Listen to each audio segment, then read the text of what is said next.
Mantap.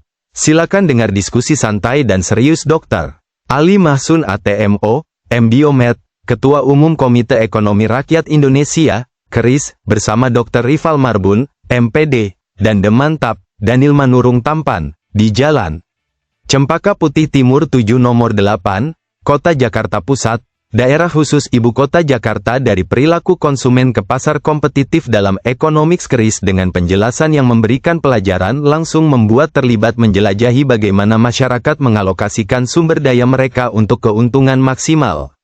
Apa yang dibahas langsung mempelajari dasar-dasar tentang istilah-istilah seperti monopoli dan oligopoli, teori permainan, inflasi, batas harga, dan banyak lagi. Tentang asal mula perbankan atau bagaimana bank menghasilkan uang, semua yang menjelajahi akan menemukan jawaban itu. Baik ingin menguasai prinsip-prinsip utama keuangan, atau hanya ingin mempelajari lebih lanjut tentang mengapa uang penting, Economics KERIS memiliki semua jawabannya bahkan yang tidak tahu sedang dicari. Apakah Anda memiliki gagasan yang terbentuk sebelumnya tentang ekonomi? Apakah Anda ingin tahu bagaimana perekonomian bekerja, tetapi Anda malah terkantuk-kantuk? Apakah Anda ingin belajar lebih banyak tetapi terhalang oleh bahasa teknis yang kering dan semua pembicaraan ini tentang uang? Faktanya, menjelajahi subjek ini akan membuat Anda melihat dunia dengan cara yang tidak pernah dipikirkan sebelumnya. Segala hal dalam Economics KERIS hanya untuk memahami dunia dengan lebih baik. Diskusi yang bermakna tentang yang aneh juga terdengar untuk dipahami dengan tenang. Dalam Economics KERIS, harapan menjadi kenyataan dan uang hanyalah konstruksi sosial. Ini menakjubkan, akan mengetahui dan menyukai konsep seperti utilitas marginal yang semakin berkurang, dan pelonggaran kuantitatif favorit baru semua orang. Membungkus pikiran dengan ide-ide akan membantu memahami ekonomi di sekitar dengan lebih baik dan mengapa orang berperilaku seperti yang mereka lakukan dalam masalah uang, petunjuk, tidak selalu rasional. Anda bahkan dapat menggunakan informasi tersebut dengan mengajari atasan tentang mengendalikan biaya variabel dan memaksimalkan keuntungan. Nilai tukar dan aliran tabungan akan seperti permainan anak-anak, modal dan investasi akan memiliki arti yang sama sekali baru, dan membangun CPI, Consumer Price Index dan mengempiskan PDB nominal akan menjadi kebiasaan. Ekonomi bukan hanya tentang mendefinisikan istilah abstrak. Ini sebenarnya latihan dalam filsafat. Maksud saya, ekonomi memengaruhi setiap aspek kehidupan dan memengaruhi semua yang Anda lakukan. Biaya terlibat dengan setiap pilihan, bahkan jika pilihan itu tampaknya tidak ada hubungannya dengan masalah uang sama sekali. Ekonomi bukanlah sesuatu yang dilakukan oleh kelompok tanpa nama di suatu tempat yang jauh dari rumah. Semua keputusan ekonomi dibuat oleh individu. Individu menanggung biaya keputusan ini. Ya, itu berarti Anda. Ekonomi bersifat pribadi. Mereka tidak menetapkan harga. Kami menetapkan harga. Di sini, mempelajari hal-hal seperti mengapa Anda dapat memiliki terlalu banyak hal yang baik. Utilitas berkurang. Mengapa pengangguran dengan nama lain mungkin bukan pengangguran. Mengapa apa yang benar dalam jangka panjang mungkin tidak benar dalam jangka pendek. Mengapa pembuat kebijakan yang mengelola harapan dapat mengelola kenyataan. Mengapa, jika diberi pilihan antara inflasi dan deflasi, Anda harus memilih inflasi? Mengapa individu lebih baik dalam mengelola keuangan mereka daripada pemerintah? Bersiaplah untuk mulai menjelajahi dunia ekonomi yang memperluas pikiran. Ilmu ekonomi sudah ada sejak lama, meskipun tidak selalu dikenal dengan nama itu. Para filsuf mempelajari kelangkaan dan pilihan jauh sebelum bidang itu dinamai demikian. Bapak ekonomi modern, Adam Smith, dianggap sebagai filsuf moral, bukan ekonom. Orang-orang yang mempelajari pilihan-pilihan ini adalah para ekonom. Bidang ekonomi sangat besar karena orang memiliki banyak pilihan. Beberapa ekonom mempelajari pengambilan keputusan individu dan institusi, yang lain mempelajari bagaimana negara menangani kelangkaan. Para ekonom mengembangkan teori untuk menjelaskan perilaku apapun yang mereka pelajari. Beberapa teori ini kemudian diuji terhadap data dunia nyata, dan terkadang teori-teori ini dipraktikkan tanpa pernah diuji. Ekonom bekerja untuk universitas, lembaga keuangan, perusahaan besar, dan pemerintah. Bidang ekonomi mikro memusatkan perhatiannya pada pengambilan keputusan individu dan bisnis. Ekonomi mikro terutama berkaitan dengan pasar barang, jasa, dan sumber daya. Pasar sangat penting untuk memahami ekonomi mikro. Kapanpun dan dimanapun pembeli dan penjual berkumpul untuk bertukar sumber daya, barang, atau jasa, pasar diciptakan dan perilaku pasar ini menjadi perhatian khusus para ekonom. Apakah mereka berfungsi secara efisien? Apakah peserta memiliki akses ke informasi yang memadai? Siapa dan berapa banyak yang berpartisipasi di pasar? Bagaimana keputusan yang dibuat di satu pasar berdampak pada keputusan di pasar terkait? Makroekonomi adalah studi tentang bagaimana seluruh negara menghadapi kelangkaan. Ahli ekonomi makro menganalisis sistem yang dibuat atau diizinkan oleh negara untuk alokasi barang dan jasa.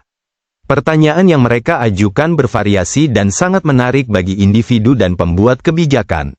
Bagaimana Anda mengukur ekonomi? Mengapa ada pengangguran? Bagaimana perubahan jumlah uang mempengaruhi perekonomian secara keseluruhan?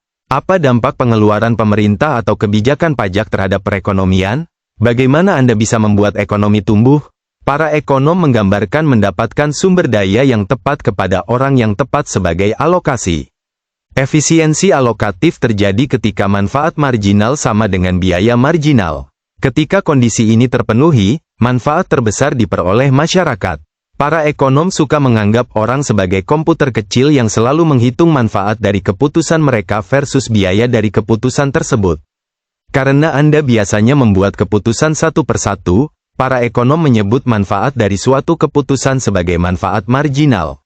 Utils adalah jumlah utilitas atau kebahagiaan yang Anda dapatkan dari melakukan sesuatu. Biaya marginal adalah konsep yang terkait. Biaya marginal hanyalah biaya untuk memproduksi atau mengkonsumsi satu unit tambahan dari apapun yang Anda produksi atau konsumsi. Ekonom membuat asumsi tertentu ketika mereka berbicara tentang subjek favorit mereka. Mereka mengharapkan Anda untuk mengetahui, dan setuju dengan, asumsi ini. 3 yang besar adalah, 1. Tidak ada lagi yang berubah.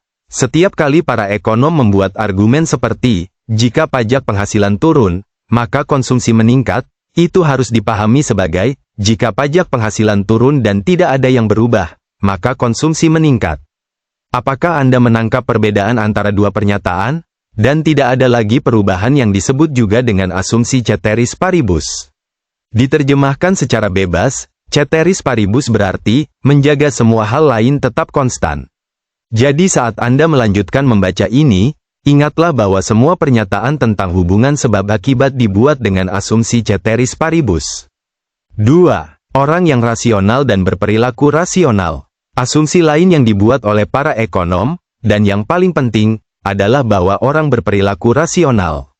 Para ekonom berasumsi bahwa pilihan orang dibuat dengan semua informasi yang tersedia diperhitungkan serta biaya dan manfaat dari pilihan tersebut. Selanjutnya, para ekonom berasumsi bahwa pilihan itu masuk akal. Asumsi bahwa orang berperilaku rasional menjadi bahan perdebatan di antara berbagai aliran pemikiran ekonomi, tetapi untuk sebagian besar keputusan ekonomi, asumsi ini berguna. 3. Orang-orang itu egois. Asumsi terakhir yang dibuat oleh para ekonom adalah bahwa orang-orang mementingkan diri sendiri. Pertama dan terpenting, orang memikirkan diri mereka sendiri kapanpun tiba saatnya untuk membuat keputusan. Altruisme murni tidak mungkin dalam ekonomi. Para ekonom secara sinis berasumsi bahwa perilaku manusia dimotivasi oleh kepentingan diri sendiri. Misalnya, sebuah granat dilemparkan ke dalam parit dengan satu peleton tentara dan satu tentara mengorbankan nyawanya dengan melompat di atas granat, sehingga menyelamatkan yang lain. Bagi para ekonom, prajurit ini langsung menghitung manfaat marginal dan biaya marginal dari keputusan tersebut, menentukan bahwa manfaat marginal dari menyelamatkan rekan-rekan prajuritnya melebihi biaya marginal hidupnya, dan melompat ke granat sebagai tindakan utilitas, memaksimalkan kepentingan pribadi. Dia menyelamatkan teman-temannya untuk memaksimalkan utilitasnya sebagai seorang prajurit. Asumsi yang dibuat oleh para ekonom dapat dikritik dan diperdebatkan. Banyak kritikus percaya bahwa bidang tersebut cenderung terlalu abstrak dan teoretis untuk memiliki nilai dunia nyata. Kegagalan sebagian besar ekonom untuk memprediksi kemerosotan ekonomi terbaru tampaknya mendukung pandangan bahwa ekonomi mengabaikan psikologi manusia dengan risikonya sendiri. Ekonomi berada pada titik balik sebagai bidang studi, dan asumsi yang dipegang teguh oleh para ekonom perlu diperiksa dengan cermat. Alih-alih rapi, abstrak, dan matematis seperti fisika, ekonomi harus menjadi sedikit lebih berantakan, kompleks, dan organik, seperti biologi. Untuk bertahan hidup, masyarakat harus membuat keputusan tentang cara terbaik menggunakan sumber daya mereka yang langka, tanah, tenaga kerja, modal, dan kemampuan kewirausahaan. Para ekonom telah menyimpulkan bahwa agar masyarakat dapat bertahan hidup dengan sumber daya yang terbatas, mereka harus menjawab 3 pertanyaan dasar. 1. Apa yang harus diproduksi? 2. Bagaimana cara menghasilkan? 3. Untuk siapa diproduksi? Sepanjang sejarah, orang telah mengembangkan berbagai sistem untuk menjawab pertanyaan-pertanyaan ini. Bagaimana pembuat keputusan memenuhi keinginan dan kebutuhan warga negara?